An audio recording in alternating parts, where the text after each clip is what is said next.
All right, hi everyone. I'm Toby.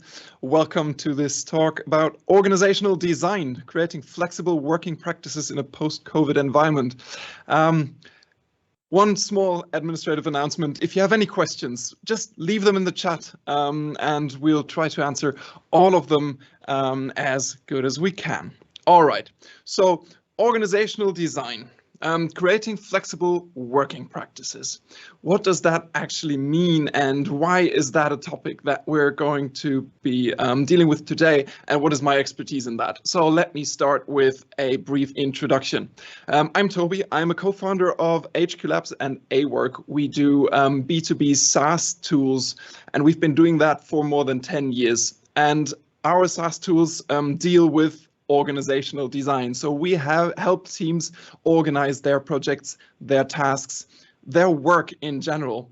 So I would say about 1,000 teams a year join our portfolio, and we help each and every one of them to get a grip on their work management.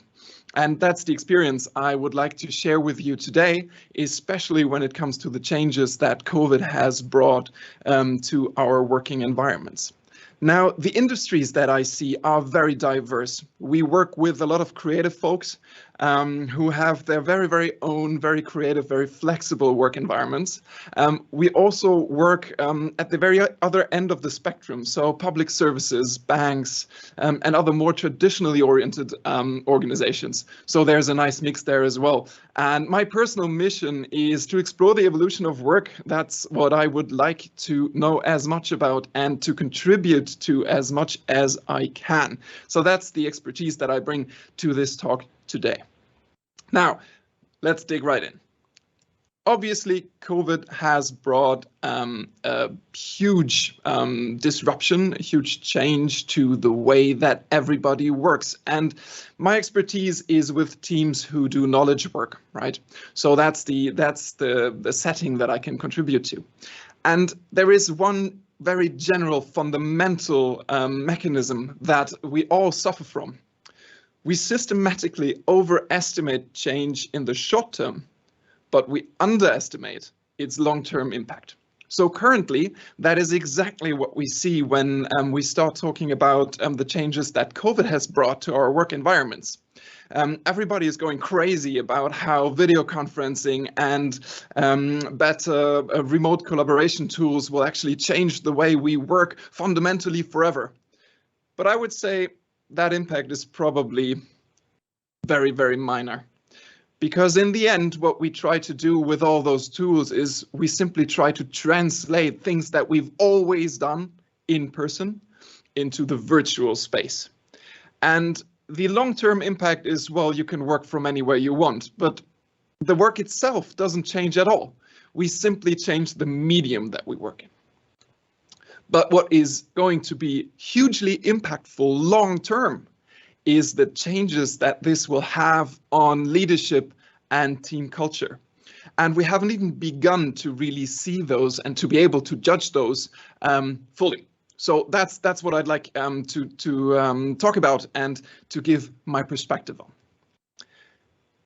Let's divide, the global timeline into the before, where organizational design used to be a predefined playbook. And why is that special? Well, because organizational design used to have a right way to do it. Everybody more or less agreed on how to run a team, how to build hierarchy, how to lead people in general. There was, nuances all around, whether you're a creative art director or a, bank manager, always had impact on the way that your team culture functions. But in general, there used to be a playbook for building a new organization, which included predominantly unidirectional hierarchies. So the further up in the food chain you used to be, the more people you would have to directly tell what to do. So a very one-way leadership style is, still in many organizations, very much predominant. And that also includes very simple report and control setups. So when you're the one directing somebody else in a very detailed way, then the feedback that you get back in terms of systems and reports and so on also can be very unidirectional. You simply get a response. You ask somebody to do something and then you get, I did it, I didn't, it went well, it went badly. But these things, they will gradually change in the now, because currently what we see is a huge step change induced by COVID and the impact that it has had without any clearly defined best practice. Nobody knew what to do with teams that from one day to the other deal with high personal uncertainty, as well as a disruption to their shared, working environment, workspace.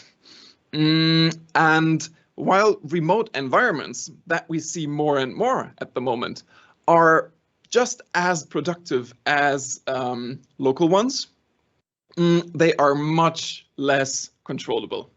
Now, remote spaces are just as productive as local ones. That's a bold claim, but I truly believe that they are. And all the tool discussions that we've had over the last, let's make it 2 years, all contribute to making remote work just as productive as local work, because that's what video conferencing, task management tools, and so on are built to do. But controlling that is a huge problem. Now, and we'll get back to that in a second. And what's also very new is that the less obvious changes in leadership style, in motivation, and in many other areas that belong into the realm of team culture require profound change that we'll get into in a second. Now, let's get back to that control aspect. Empowerment requires control.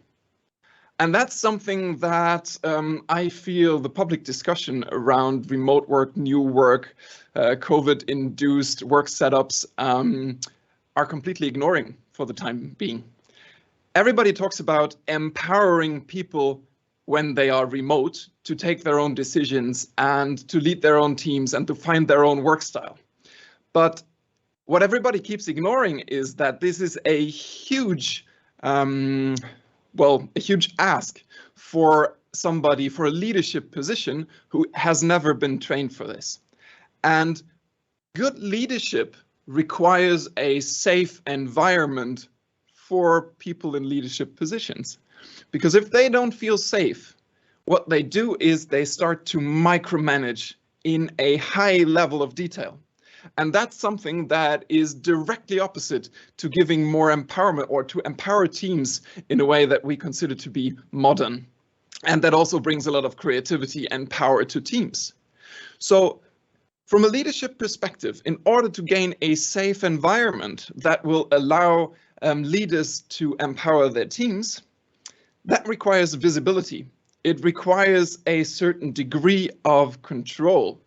And when we talk about handing leadership the tools and the opportunity to control their teams, everybody goes, Big Brother is watching me, and we cannot go there. That's the work style of the past.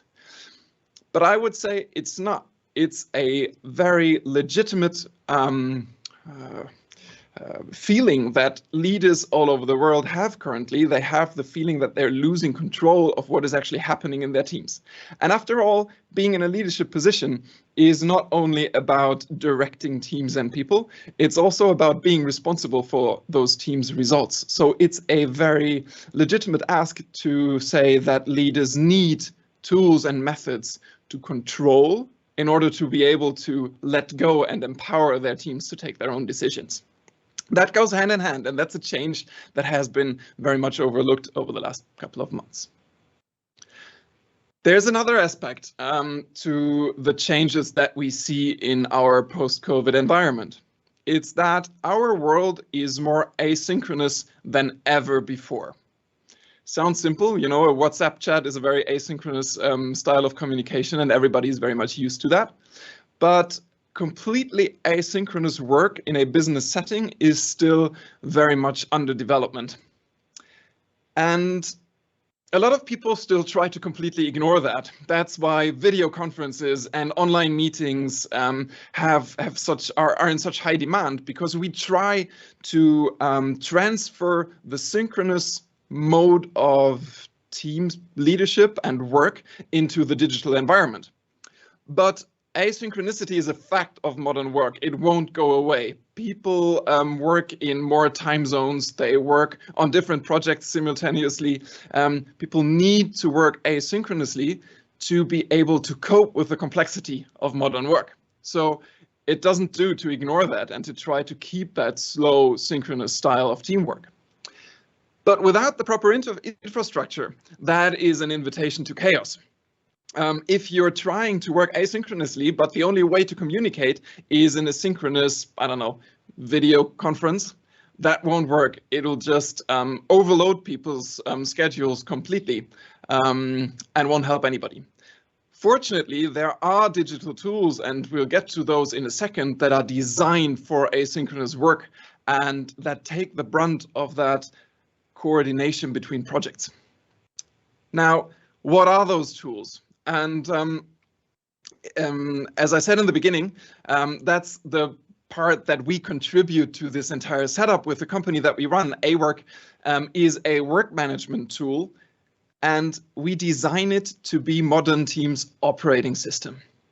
You need a place in your organization that can handle the complexity of organizing work, projects, tasks, deadlines, comments, files. It all needs to go somewhere.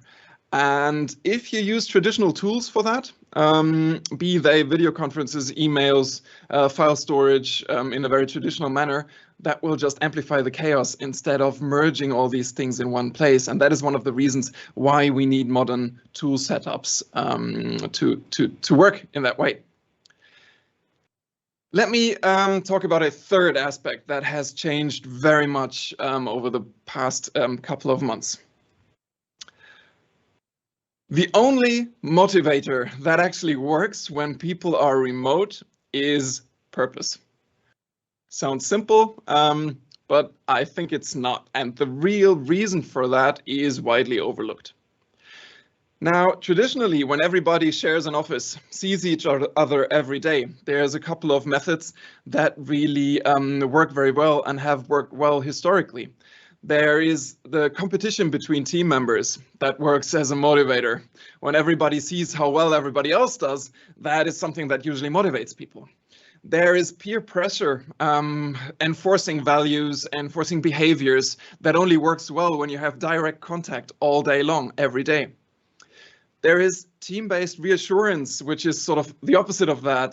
Group values that only work again when you're able to observe behavior and also feel the benefit and the shame of not adhering to shared values, which can be a very, very powerful method of enforcing company culture and motivation. Now, when everybody sits at home or wherever they are in the most beautiful places they can find to set up their remote office, these methods just lose impact. Because somebody sitting at home all day and being able to spend a lot of time thinking about what am I doing here? I could be doing 20 other things without any distractions, without any peer pressure, without, just being on your own and thinking about that will really make you reevaluate every part of why am I doing this? And that is only amplified if the location or the environment that you're in is not your home, but some other remote place that you actually enjoy being while doing your work. So what's the answer to that? The answer is the 3 types of purpose that as a company and as a team leader you can deliver and you can try to foster to motivate teams. Now, number 1 is personal development. What is the personal ambition? How do people want to develop? Where do they want to go? If you can really identify these personal motivators and make them a part of your company culture, your development, that is a huge motivator also in remote teams. Number 2 is product impact. If you can repeat the mantra of why are we actually building this as a company, whatever it is, again, this is a huge motivator in terms of why am I doing this? Well, because I'm, a part of changing the world. Now I realize that not every company is literally changing the world, and not every product has global environmental impact. Ours doesn't, but it does have an enabling impact on how teams work, how successful people are all over the world, realizing projects that we, run with the software that we provide. And I think connections between the work that people do every day and the impact their companies have is huge. And number 3 is organizational relevance. To put into focus the role and the individual contribution that everybody on a team has on company success is the third kind of purpose that teams need to motivate people wherever they are and whatever work style, whatever style of new work teams would like to implement. Again, none of these 3 is new. But the point is that most teams that I talk to every day have not put these 3 front and center in their team development, in their motivation efforts, in the way that they design their new work processes, in the way that they design workspaces, they choose in the way they choose their management methods.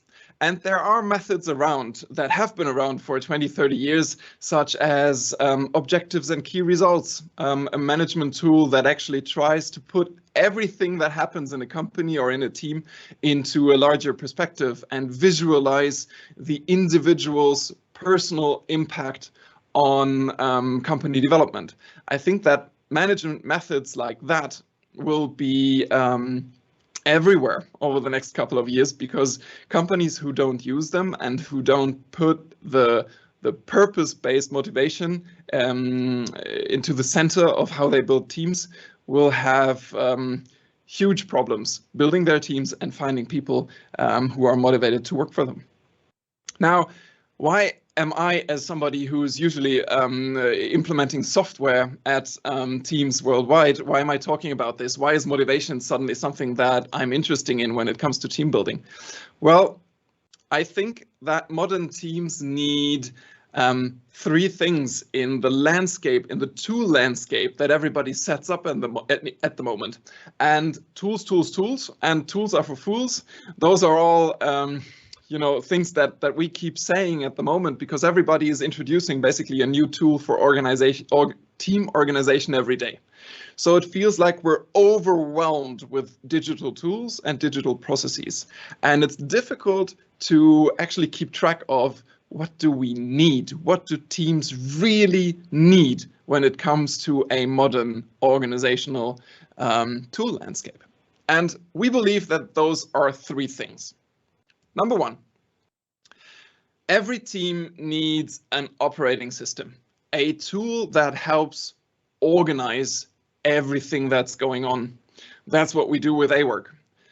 These are tools that bundle everything that happens everywhere in the team in one single central location.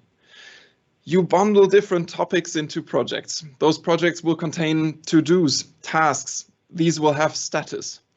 And that is why, and one of the reasons they have a status and why this needs to be a central tool is, again, going back to what I talked about a couple of minutes ago, in order to be able to give freedom to a team and to empower people to take their own decisions, leadership needs a way to control progress.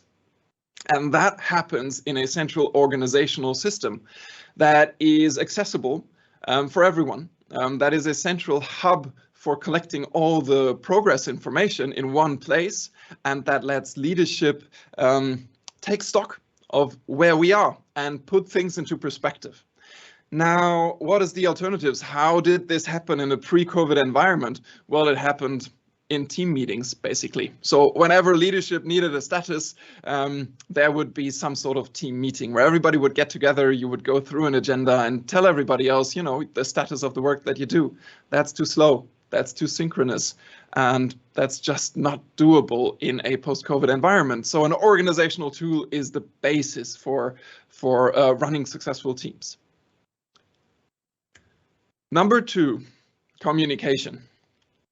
The tool for business communication besides the phone is still the email, but emails are really quite outdated when it comes to team communications. There's tools out there, Slack, MS Teams and others, that have a much more business-oriented, team-oriented way to communicate.